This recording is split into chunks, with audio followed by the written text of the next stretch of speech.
ladies and gentlemen, welcome to our not Navamsa Nakshatra, Navamsa video of as in planets through Navamsa series.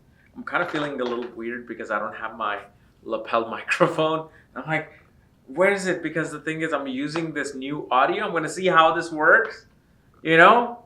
And if it works fine, then I don't have to do anything because that thing, I have to put it on here, I have to clip it here, then I have to level up the audio there. It takes time, and I'm like, "Ugh."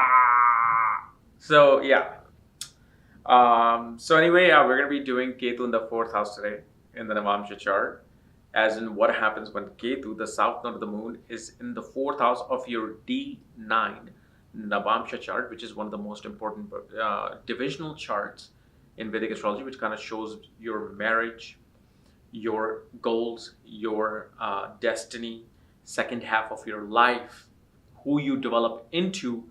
It's your fated destiny in life.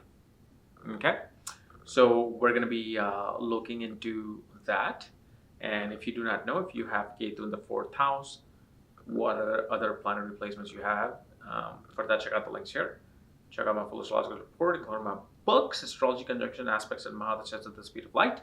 Go on my consultation at this link, and link to my academy, Magha Vedic Astrology Academy, where I'm currently teaching the hidden snapshot techniques of nakshatras. So let's get started with our Navamsa video. So with Ketu in the fourth house, okay, one of the things that a person kind of deals with is this itch. The person has this itch to always travel and leave the house. They always feel it's kind of like a cornball thing. It's a give and take. It's hot and cold. It's yin and yang. They want to be secured in their home. Okay, they want to be in their home. But at the same time, when they're in their home too much, they get irritated and they want to travel. They want to leave. And this person always, after marriage, gets separated from their, the regular family and goes far away to live. Now, here's the thing about Rahu and Ketu that I always say. You can't judge the nodes, regardless of the house or sign. You cannot judge the results of the nodes unless you know where the dispositor is. Like, for example, if Ketu is in the sign of Leo and Sun is sitting in the 6th house, 8th house, 12th house, most definitely this person will feel irritated with the mother, irritated within the home after marriage. This person will get into too many ego battles. But let's say Sun was in the 9th house, 5th house, okay, 10th house. This is then actually kind of becomes a Raj Yoga giving Ketu, meaning a person will use their past life expertise in a leadership position. They'll have students who will appreciate them. They'll have gurus who will appreciate them. They'll have authorities who will appreciate them. You see how the dynamic goes. So what I'm going to give you here is just simply Ketu itself. But you can't just say, well, oh, that's the holy grail of it. Because, again, with the nodes, you've got to see the dispositor. Where's the dispositor sitting? Meaning, whatever sign they're in, who's the lord of that sign? And look at the placement of that in the Navamsa. But Ketu here also shows that a person gets connected with entities of other dimensions. Like with Rahu and Ketu, one can experience, supernatural events within the home, paranormal events within the home.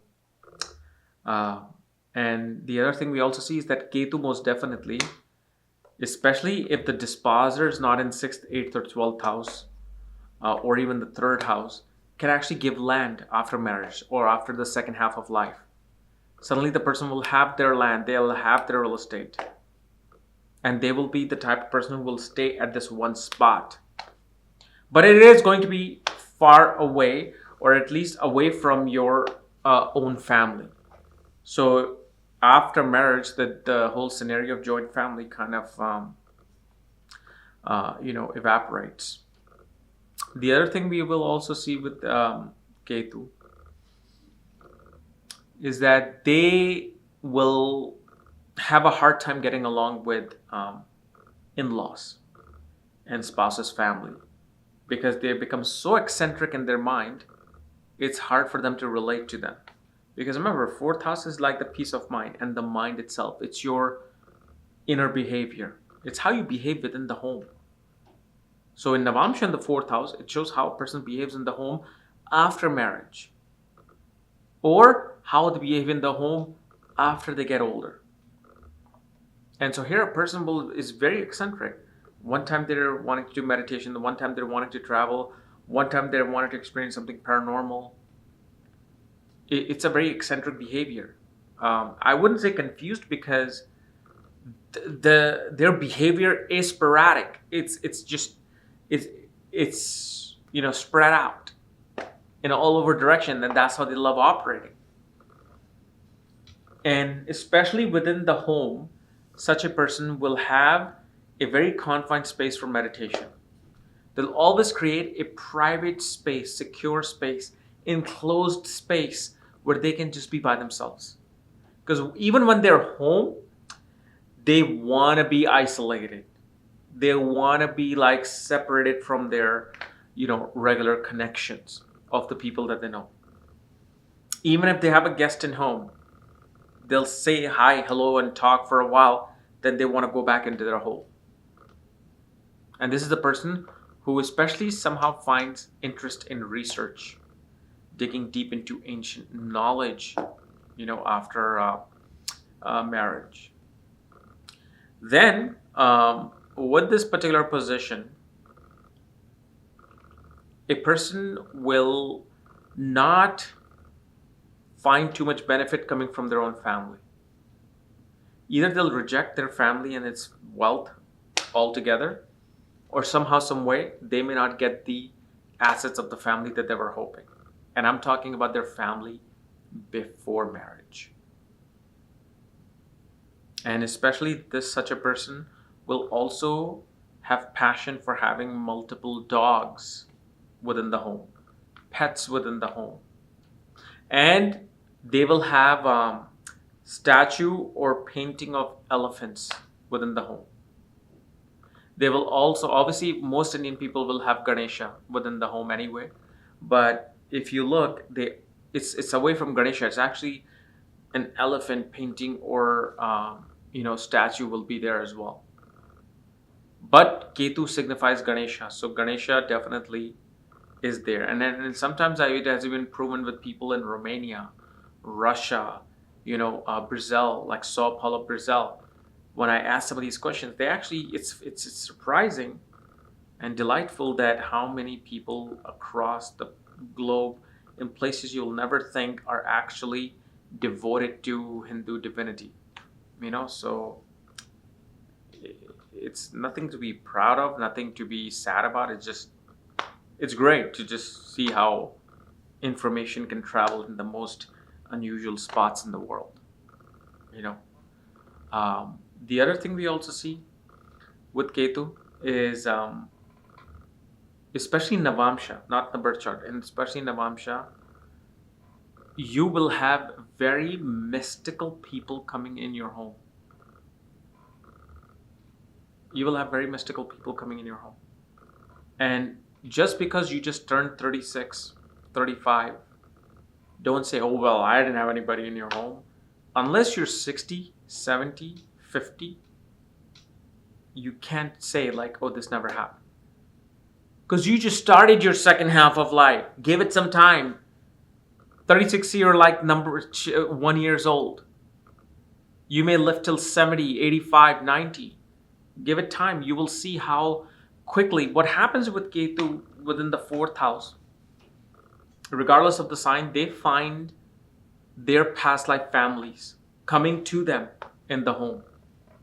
So whomever is connected to them through past life will actually come into their home and stay with them. And such a person will find strong connection with such people. more than their own blood family, they'll find more connection with them. They're like, wow, you guys are my family. Wow, you guys just have to come here. So that's what happens with Ketu. And also, like I said, Ketu, especially if the dispositor is strong, they have multiple lands. Even if they don't need land, they'll get a bigger land that they, much bigger land than they deserve. They will also, especially Ketu, shows a person will have quite a bit of hidden wealth. They'll have hoarded wealth. They'll have bank accounts in different places. They'll have safety deposit box, in different banks, and they will never talk about it with anybody. And they may live a very simple life within the home, obviously depending upon the dispositor, because I can't really tell you how the life is. But let's say if the dispositor is with Ketu, dispositor in the 11th house, second house, these people can definitely live in the very lavish big homes. Yet for them, right before even 42, I would say they'll disconnect from the material side. They won't care what happens with the material wealth. For them, their divinity, their spiritual life, their private life becomes the most important. For this person, being isolated is very, very important. Being in isolation, being in their own home, away from the rest of the world, they feel this divinity within them. Okay? So anyway, guys, this was my analysis of Ketu in the 4th house of Navamsa chart. If you're new to my channel, subscribe below. And if you want to know where your Ketu is placed, all your astrological details, for that, check out the links here. Otherwise, we'll see you later. Bye-bye.